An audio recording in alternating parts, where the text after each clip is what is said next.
declarar, né, aqui os meus conflitos de interesse e, na verdade, afirmar para o conteúdo que eu vou tratar aqui, que eu não tenho conflito, apesar de eu estar hoje atuando como líder de estratégia e acesso ao mercado pela Chiesi Farmacêutica.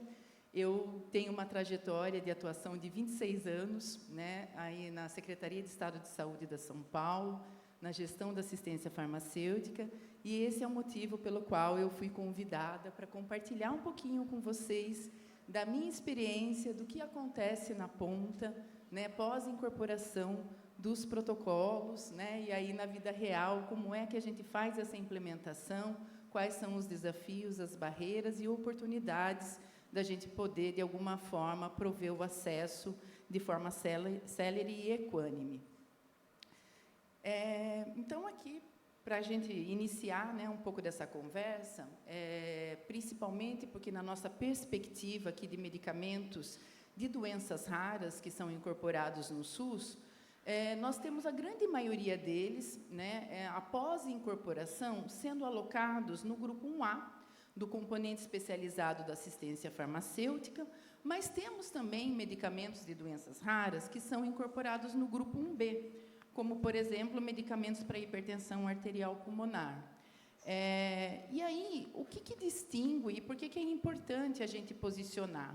Porque, dentre as etapas, né, que passam desde a aquisição, distribuição e como que o gestor organiza isso na rede, nós temos questões que envolvem financiamento e logística de aquisição diferenciadas nesses dois grupos. Então, quando o medicamento é alocado no grupo 1A, financiamento e aquisição fica sob responsabilidade do Ministério da Saúde, e quando esse medicamento é alocado no 1B, os estados que são responsáveis por essa aquisição, e eles precisam fazer a adequada gestão, inclusive a adequada produção de APAC desse medicamento, que é a autorização de procedimento de alta complexidade, para que ele tenha o devido ressarcimento e ele consiga manter o fluxo contínuo dessa cadeia logística de aquisição e distribuição, tá? Aqui eu trouxe um pouquinho para vocês, até usei um pouco das peças do xadrez para ilustrar as etapas que nós temos pós-incorporação das tecnologias, pós-atualização aqui dos PCDTs, e eu não vou, então, entrar nesse pedaço que a Marta e o Eduardo trouxeram tão bem para nós, né, de todas as etapas que precisam ser feitas para atualizar um PCDT pós-incorporação, mas nós temos aqui também a pactuação tripartite, que justamente para definir onde será alocado, né, em que grupo esses medicamentos. Nós temos que codificar, né, Eduardo, que está lá na SAES, então sabe que nós temos que codificar isso na tabela do SUS. Então, quais serão os atributos, né, que serão exigidos na APAC, e eles têm que ser condizentes com o protocolo clínico e diretriz terapêutica. Então, é uma etapa que acontece após.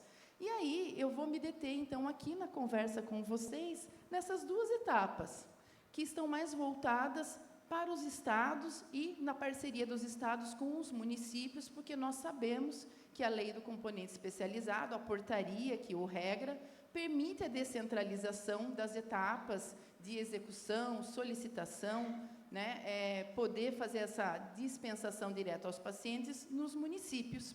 E aí, eu não sei se vocês sabem, né, mas eu trabalho muito com esse mapeamento da execução do programa, né, trabalhei com a execução do programa desde que só tinha ciclosporina e eritropoetina, por isso que eu já estou ficando mais velhinha. E aí nós temos o quê? Cerca de quase 400 farmácias de medicamentos estaduais, especializados estaduais, e cerca de 4.000 pontos municipais que fazem dispensação de medicamentos. Então, as 27 unidades federativas, elas têm estruturas diferenciadas, elas têm desafios diferentes, né, para prover acesso da forma mais célere e equânime. E a gente precisa compreender isso, e por isso que, ao incorporar uma tecnologia no SUS, o gestor precisa, sim, ser estratégico. Puxa, que estratégia eu vou adotar com base neste protocolo, nesta tecnologia?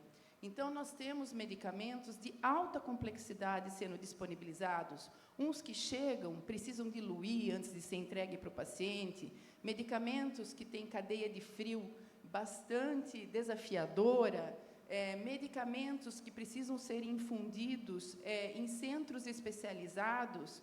Então, quantos centros especializados nós temos distribuídos no país e habilitados para fazer a infusão de medicamentos que são incorporados para doenças raras de alta complexidade? Então, o gestor precisa ser estratégico, precisa buscar apoio. Então, apoio de quem? Apoio de quem prescreve, apoio de quem está no centro de referência, apoio de quem produz o medicamento e pode apoiá-lo com a especificidade até da tecnologia, apoio de discussão, às vezes, com as próprias associações que ouvem, né, ali as dores dos pacientes e que sabem dos desafios que pode ter. Para quê? Para que, de alguma forma, a comunicação flua. E aí, a gente, né, não visualize o que tem acontecido, né? Então, há expectativa de sucesso, que tudo isso sempre ocorra em 180 dias e da forma mais adequada possível, mas a realidade não tem sido essa, né? Então, a realidade tem sido bem diferente. Então, o que eu trago aqui para vocês, entrando um pouquinho nesse quesito mais ali da logística desses medicamentos. Então, aqui já é um ponto crucial quando a gente fala de estimativa desta demanda, quer seja aquisição pelo Ministério da Saúde, quer seja aquisição pela Secretaria. Então, com base em que um gestor programa? Porque aqui a gente já tem o primeiro problema. Se ele não olhar para principalmente em doenças raras, eu conheço todos os pacientes que tem no meu estado, que tem aquele diagnóstico. Muitas vezes, esses pacientes, eles podem estar retirando medicamento por outras vias, que podem estar sobre a responsabilidade de fornecimento do Ministério da Saúde e não do Estado, e eu nem conhecer esse paciente. Então, se eu não conversar com os meus especialistas, que geram prescrição no território, nos meus serviços especializados, como é que eu vou saber o quanto que eu vou programar para o Ministério, o quanto que eu vou solicitar para o Ministério para eu poder prover esse atendimento? Fiz o meu primeiro atendimento, e aí eu tenho, a cada 3 meses, que fazer uma programação, né, novamente com o Ministério. Se eu não acompanhar quantos pacientes novos estão chegando, o que está acontecendo nesses serviços, eu também não consigo fazer uma segunda programação adequada. E aí, às vezes, começam a gerar aquelas filas de espera. Então, aqui é um ponto importante. Na perspectiva da Secretaria Estadual, a partir do momento que tem a pactuação tripartite, normalmente as secretarias abrem suas atas de registro de preço, que são aquelas licitações que ficam com preços registrados por 1 ano, para que elas possam, depois, de forma mais célere, fazendo os seus empenhos, fazendo as suas compras mensais, de acordo com o crescimento dessa demanda. Só que até para estimar uma ata de registro de preço e também para fazer esses empenhos, se eu não tiver, né, série histórica, se eu não conversar com quem prescreve, eu também vou fazer isso de forma inadequada. Bom, e aí depois tem um outro ponto. Puxa, nós vimos aqui com a Marta toda, né, a metodologia que se tem para poder elaborar um PCDT que sai com orientações robustas. E aí, por que é que chega na ponta e, de repente, tem alguma secretaria exigindo um critério a mais, um critério a menos, exigindo um documento adicional, né? Então, muitas secretarias, de alguma forma, elas trabalham com a revisão desse PCDT, e o PCDT, como, de alguma forma, traz várias informações, tanto para dar uma diretriz para quem trata, quanto para exigir o documento fundamental para a dispensação, então, isso, às vezes, gera interpretações diferenciadas. Então, é muito importante, né, que os estados olhem se eles têm algumas normas técnicas, que eles olhem para isso com cuidado, né? Façam os seus processos licitatórios e aquisição.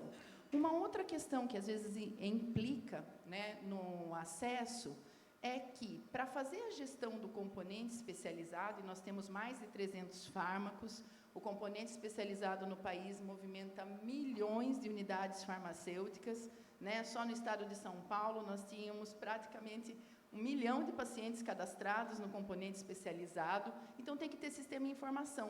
Só que o sistema de informação tem parametrização. Então, várias secretarias adotam o sistema do Ministério da Saúde, que é o Horus, outras trabalham com os seus sistemas próprios. Só que se o gestor não é cuidadoso e se ele não olha para os atributos da PAC, os critérios que estão previstos nos PCDTs e não parametrizam adequadamente nos seus sistemas, o que acontece? O paciente chega lá com o LME, chega com a documentação, às vezes até avaliado, autorizado, a hora que vai passar no sistema barra. Né? Ou então o time de atualização do sistema não está de acordo com o time de disponibilização do medicamento na ponta. Então, isso daqui também é um ponto importante que tem que ser olhado, né? E aí, por fim, a orientação na rede e a distribuição. Nós temos diversos modelos de dispensação. Então, nós temos modelos que entregam o medicamento em casa, nós temos modelos que saem das regionais de saúde, vão para as farmácias estaduais, depois para as municipais. Então, nós temos modelos que só ficam centralizados nas estaduais, que variam de acordo com a estrutura de cada unidade federativa. Como eu oriento a rede? Então, por vezes, a gente vê a situação de que tem um medicamento em uma farmácia do estado e em outras 3 não tem. Será que aquela farmácia que fez a sua programação com a sede, né, estava envolvida em todo esse processo e tem esse fluxo de comunicação com quem prescreve? Então, isso daqui precisa fluir, precisa ter orientação, precisa ter capacitação. Então, hoje, nós, né, tem um trabalho robusto de ter a melhor diretriz, mas a gente nitidamente percebe que nós estamos pecando na capacitação. Então, o que nós vemos são iniciativas pontuais, às vezes vem da indústria, às vezes vem de próprias secretarias com seus parceiros de sociedades médicas, mas, quem sabe, institucionalizar, né, seria um caminho para a gente poder dirimir um pouco, né, do ruído de comunicação que a gente possa ter na rede. E aí, aqui, entrando um pouquinho mais nessa questão do protocolo, tem outros motivadores que podem, de alguma forma, gerar essas inequidades, digamos assim, né, diferenças de exigências. Primeiro que a portaria do componente especializado, ela exige que, para ser um avaliador, um autorizador daquela solicitação, né, do laudo, o LME, o laudo de medicamentos especializados, o profissional seja um profissional técnico da saúde e que ele, né, tenha conhecimento. Isso daqui se modifica. O estado de São Paulo tem médico avaliando, a maioria dos estados tem farmacêutico, mas tem estados que, dentro do seu corpo de técnicos, conta com outros profissionais também que podem se atualizar, que podem se capacitar do protocolo e poder também auxiliar aí nesta avaliação. E aí, quando eu tenho um médico especialista avaliando uma solicitação, muitas vezes ele coloca, para além, né, do que é exigido no protocolo, aquele olhar dele de especialista e fala, puxa, eu acho que esse paciente, estou vendo o caso clínico dele aqui, eu acho que era legal pedir mais um documento. E em outros lugares, até por não conseguir capacitar os seus profissionais, porque os protocolos são complexos, gente, são muitos protocolos, são muitas doenças. Doenças que, às vezes, principalmente as raras, que as pessoas nem ouviram falar. Tem pessoas que nem conhecem determinada doença. E o profissional que está na rede também é assim. O profissional que está lá na rede de assistência farmacêutica, na verdade, ele está se desdobrando em 1000.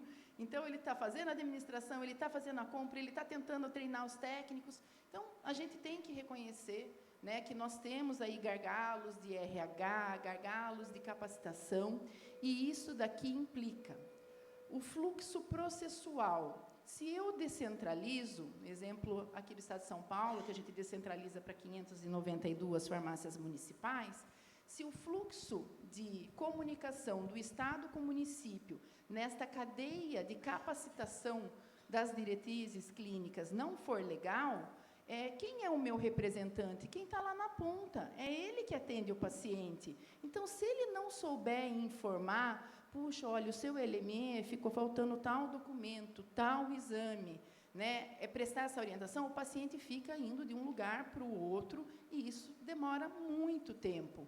Então, a gente precisa olhar para o fluxo processual e todos os atores envolvidos no processo precisam estar, né, atualizados, treinados, capacitados para poder trabalhar nessa gestão aí do acesso.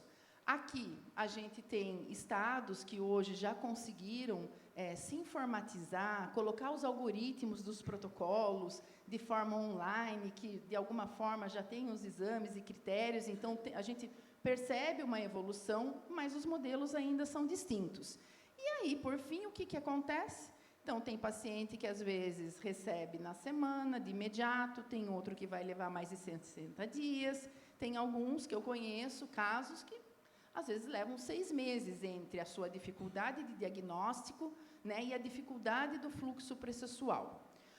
Uma outra questão, puxa, principalmente em doenças raras, tá?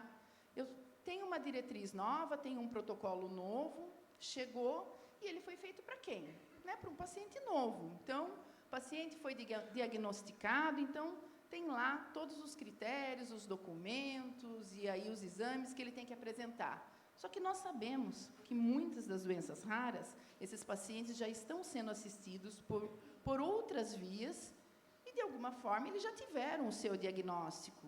Então, quando eu olho para a regra do LME que me diz assim, puxa, eu preciso que apresentem exames com prazo de validade curto, né, 60 dias, o LME tem 90, e, de repente, chega um paciente que já pegava medicamento por outra via e apresenta o resultado de um teste genético que estava sendo exigido num PCDT, mas ele fez esse teste genético já há alguns anos, entendeu? Mas a genética dele não mudou.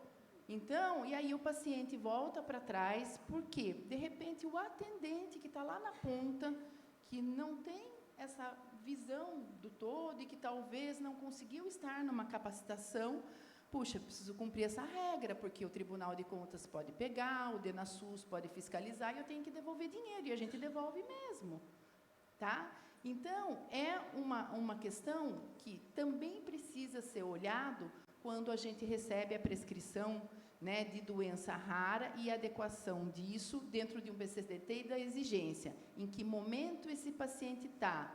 Não confundir, né, o que é recomendação do protocolo clínico para o monitoramento adequado e aquilo que é exame obrigatório, né, de ser apresentado.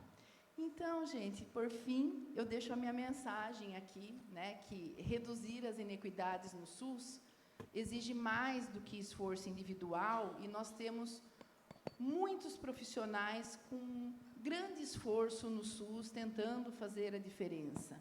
Mas o esforço individual, né, não resolve essas iniquidades, demanda um compromisso coletivo entre assistência, gestão e comunidade. Então, nós precisamos estar abertos a ouvir, a perguntar e a se integrar para que nós consigamos dar acesso com celeridade. Muito obrigada.